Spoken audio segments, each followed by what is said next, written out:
All right, man. That's fun. You know, you had fun, right? It's fun. Oh, let me tell you something. I've never had more fun. Young leading men, and there was a lot of edgy films you did. And you did. About 10 years ago. God damn it. I did. It's my show, but I'm never there. It's mine. You know, balance the soul. Thank you for balancing this show out, you know. This was a complete disaster. And I think it was extraordinary too. With advantage. You were like Daredevil. I know Iron Man is the moniker, but you were like Daredevil. You could smell more. Stamos. I think he's stronger than his dad. I think he could. I mean, he's adorable too. Well, that's like his dad. But he would just take me down. I think he would just aim right for the crotch. And I love fragrance. Tell me about that.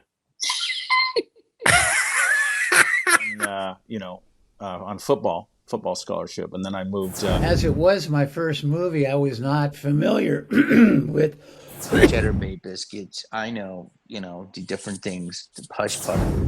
when you would get a show like that, people. Extrasensory perception. I got into composing and arranging and You ready? I have no idea. It's my show. Killing it, boy, killing it.